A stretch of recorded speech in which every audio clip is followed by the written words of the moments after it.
That's going to be a pain, isn't it, for anybody who uses this road, this little lane. This massively heavy fence held over with blocks has fallen down, and I know a few cars come up here. Quite how they're going to get that up. We had winds yesterday. Hello, back out on another vlog today, and the title of this one is Why Do I Do It? It's interesting, as you know, and I'm just going to set this up. I know it annoys people. I'm just going to set this up. I'm doing an experiment by vlogging every day for a month. I may continue doing this. This may be the answer. But I've done an eclectic number of videos, which I used to do all the time. And now, I spread them out a little bit, although this month I'm deliberately doing an everyday vlog. But the thing about this one is where I would normally edit and spend a bit of time, I'm spending less time by just presenting it on the camera in one take as much as I can. And I'm just going to take little simple walks. It's not really about the walk, although you'll just get a little bit of scenery of wherever I happen to go. Look at all this graffiti. Chill out, bruv. Chill out. That's what we all need to do. So why do I do it? This is about why do I do YouTube? And if you have been a long-time follower of what I do, you'll know that I've done a number of different entertainment things, and this is, I suppose, me finding an outlet, like anybody who does YouTube, an outlet for things that you either want to say, or your performance, or I don't know, whatever it is that you've got in your mind. And I think it's the democratic ability to not be vetted by commissioning editors. I record a Naked Englishman podcast, which is let me rephrase that, I record a podcast each morning, which is a raw, behind the scenes type of thing that I do about my life. And it's a bit like this, really. It's just a sort of gentle chat about things that are on my mind and things I want to share with an audience. Sometimes it's rubbish and sometimes it's a little bit more interesting. I'm just going underneath the railway here in this very little... It can be quite spooky going down here, especially when these lights aren't working. I've filmed down here many times, actually, over the years. I put a pitch together about some oddball eccentrics, or years ago for a television programme idea, and I needed to skate down into a tunnel. And because I was working in Worthing, there's not that many tunnels here, so I used that. I wasn't really, when I say skate, right, I mean roller skate. I'm not very good at roller skating. But there you are. I'm going sort of in a behind the scenes of Worthing, bit through the industrial estate here, so we'll see how interesting this is. So yes, I've pitched things for television, I've written things for kids that didn't work, and I just find that YouTube is much more freer. But of course, you could argue that it's more of a challenge because you're relying either on the ad revenue or on donations, people supporting you, or if you're selling something, using YouTube as a marketing vehicle to sell something. So if I had some interesting books, for example, which I don't, then you would possibly want to sell those and use YouTube to sell it. I mean, a lot of people do. So that, I guess that's why I do it, but it's very frustrating. And the other thing is the lure. It is like gambling, I think, in some ways. The lure is that some people, I think it's something like 1%, I'm not sure, but it's, that's the sort of your usual figure that's bandied about. They used to do this 20%, didn't they? They used to say it was 20% of people achieve things, 80% follow. So 20% usually lead and 80% follow, the 80-20 rule, an average rule. I don't know how true that is these days. We talk about 1% seem to be the ones who are succeeding in getting on, and that means that's 99% who aren't. I can't believe all that. But there seems to be a percentage, I don't know what it is, of those who have got over 100,000 subscribers and get something like 50,000 views on every video and are making vast sums of money on YouTube. This is, I don't really know, this is Ivy Arch Road. There used to be an arch that was covered in ivy somewhere down here. I did a video about it many years ago with good old Martin Snow. And if you put Vobes Ivy Arch, you'll see we do a bit of the history of it, although I've now completely forgotten all about it. I can't remember. I think it was a bit of a folly. I can't remember now exactly why it was there. Now, of course, it's you know, this is the sort of back streets of industrial towns. They're all made with this utilitarian nature, that just the absolute bare minimum of the walls, the windows, the infrastructure. Whereas you go back to the Victorian days and you go around some of these old pumping stations, the sort of big beamish steam pumps that people would use, and the ornate nature, the brass that's polished, the wonderful nature of it that was made by proud Victorian engineers and builders and architects. I suppose they just had some money to spend on it. Now I'm looking for where the underpass is. It's somewhere around here. I can't remember now. Is it down here? I want to go down here. If it's here. Is it here? Conkers. We've got conkers. Look at these massive conkers here. In their protective husks. Loads of them. Right, this is a road that goes underneath the A24 as it comes into Worthing, close to where I actually live. This is again a public space, but it's a little bit seedy down here. Let's have a look. Come under here. There used to be a company called the Tin Snail that did citrons. I think it was citrons.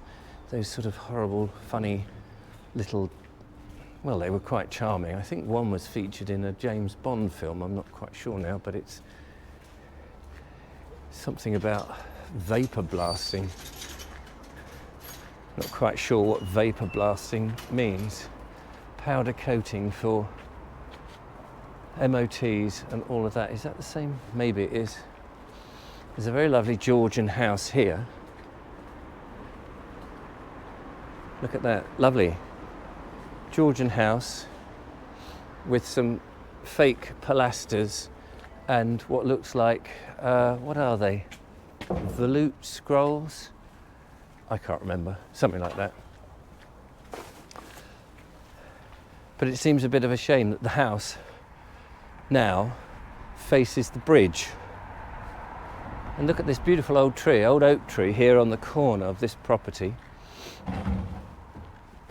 It's a bit stumped now, but you can imagine that house probably built, as I say, in the Georgian times. The bridge wasn't there, probably just a little track. The bridge is only there for the railway. So there would have been a little track coming into Worthing when that was built, and it was a big, big, important, proud house. Actually, there you can see, I'm turning the camera around a lot on this one, you can see the reverse of it with the sun coming through. I often look at architecture and think, what was the environment like when these buildings were actually made? Morning. Lovely day, isn't it? Yeah. After all that rain we had yesterday. After all that rain yesterday. Oh, yeah. And the wind. What are you up to? Oh, I'm being devilishly cheeky. I'm going around doing a bit of filming. Oh, yeah. Bit of just the local area. Oh, yeah. Just for a bit of fun. Oh, no die for it. Yeah, absolutely. Yeah. Take advantage of the sunshine. Yeah. Have a good day. Yeah, thank you. Bye-bye. These are some interesting terraces along here. And you can see really, I think, how the buildings, plots of land must have been built, must have been bought up by speculators at that time. So these, interesting with the circular windows and the circular door frames here in this row of terraces, and you try to sort of work out, well I do, I try to work out when it was built. I don't think that would have been, I think that's either later Victorian or turn of the century.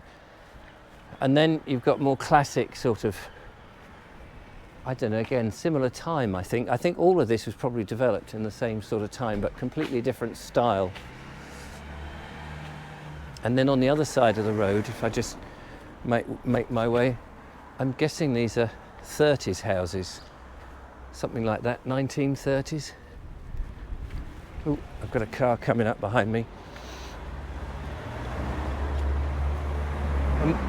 And quite big, in fact, very much like in Our Happy Breed, the film I reviewed, sort of early 20s, 30s houses, big houses.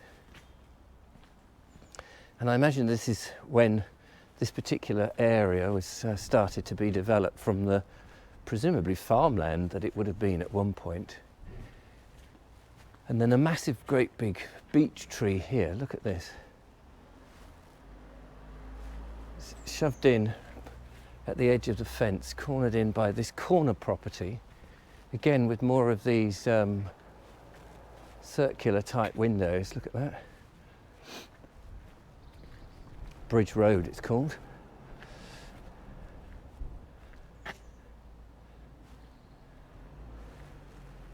And that beech tree is probably much older and existed when this was purely farmland.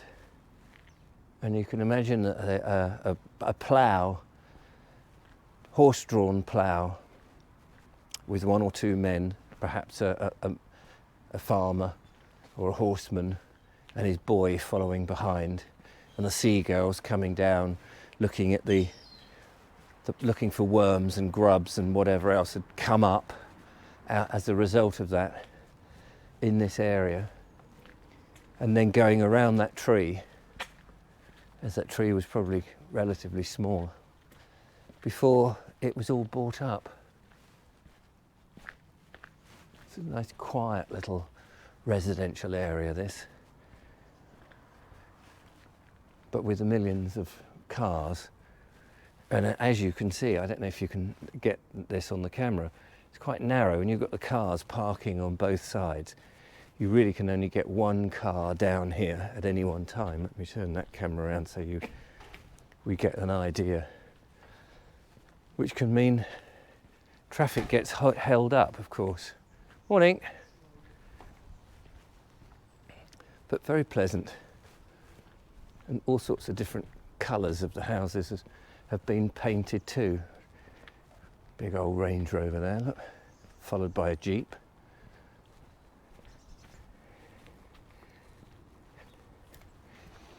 And the other thing is, of course, these houses now have huge amounts of value to them, the property, if you were to buy them.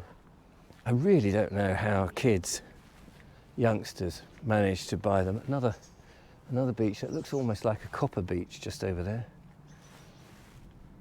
But it isn't, it's just turning that colour. Again, another tree that's been there for quite some years, that I imagine, I mean also because of the road, I often think this about the roads, that maybe this was a field system at one point and that beech tree was on the edge, probably on a corner just here. So that could have been, I mean I am totally speculating, but that could have been the edge of a corner here and a field system and possibly a hedge. And now it's not. The other thing we've got, if I just do this, Worthing was, I think, quite renowned for its pink paving stones. And they're all everywhere, look at these. But they're slowly being replaced by tarmac or some sort of tar-based substance. Here we go, look. As they've become loose and wobbly, they just get replaced. Some flowers here, but they're not, well, it's October now, isn't it? It's the 1st of October as I record this. So yes, I often come along and I try to put myself back in time before the houses were, and try and guess the period of the houses and how this was all constructed. It's sort of an education really of the old mind. I'm going to come up to I'm going to cross over here. Oops. I'm going to come up to the railway crossing in a minute. And that's going to be interesting because I rather hope that I don't have to wait, because if I have to wait, that's going to be a pain in the neck. Standing there, waiting for a train. Pebble Dash, look. And it's funny, as you see the different types of houses, you get into the more modern houses, and they're a bit meaner with the windows. Less... Morning. Morning. How are you? Slaving away already? Sorry? Slaving away already? Ready yet? That's it, getting on with the plastering and whatever it is. Here's a little indicative thing. Little shop on the corners. I read a book about, what was it? It was about beer. It was about the beer, how beer became so important. And one of the things it was saying in this book, brilliant book, it talked about these Victorian houses and how pubs were important. And I've mentioned this in vlogs before, but in an area where they were building back in, say, the 1840s, 1860s, something like that, and they were putting together the houses and building the houses, on the corners, they would build the pubs first. And the reason they would build the pubs first is so that all the brickies could come along and go to the pub to have a break, so that the speculator could at least get some money, you know, as the brickies would take several years to make the houses, and not just the brickies, the carpenters and all the other people who were involved. So that's another little fascinating thing, but it's lovely to see these old corner shops. Morning. People do look at you a bit strange when you're filming, and the one thing that I do is I challenge them by greeting them, as you saw, with a hearty good morning, and then they sort of relax a bit. Now, I'm very lucky. The railway line is open. Here we go, the crossing. Let's go across that. And I can make my way back now on this little walk. It's a grand looking place, isn't it? That, if I remember rightly, Howard & Co, the expert of the property market, I think that was full of second-hand stuff. Morning. I think that was full of second-hand, you know, little junk shop. But it's been tarted up and made to look nice, which is lovely. So we're going along the sidings now. And down there, I don't know if that is still the same. Look at all this spilling. Look at all that, rather horrible. This used to be a car factors. Is it still a car factors? Don't know if they're there anymore. Oh no, maybe I've got the wrong one. Maybe it's a bit further along. Walking around the back streets of Worthing, just poking one's nose. And then these little railway cottages, look, with fake shutters and things. See, there's a car, Worthing Ford car spares. I thought that was where it was. But maybe it is. Oh, it's down here, look. Oh, that's where it is. Down that alley. You can't go down there at the moment. So here's a thing coming up towards the end of my video. I turned the comments off yesterday. Now if you've got this far, you will probably have watched the previous one where I turned the comments off. And actually it was interesting as an experiment because people couldn't comment, they actually clicked the like button a lot more than normal, which was far better for me on the channel than the sort of chatter of the comments, because YouTube can't work out from the comments whether it's favourable or unfavourable, because some people will obviously say nice things and other people will perhaps have criticisms, and it's very difficult for YouTube to work that out. Whereas a definite pressing of a like button makes all the difference. Here we go, look, phone box. Is it working? This is one of the new ones. I don't know what they call this. Oh yeah. Minimum fee, 60p. Blimey. I suppose it's still here because we're near the station. I'm guessing that's what it is. And here is the station, Worthing Station. This is the sort of second version of the station, the more grander. There was a more humble version, which is, we'll go past in a minute, just to finish off the video and we get to the end point. Hope you're enjoying it.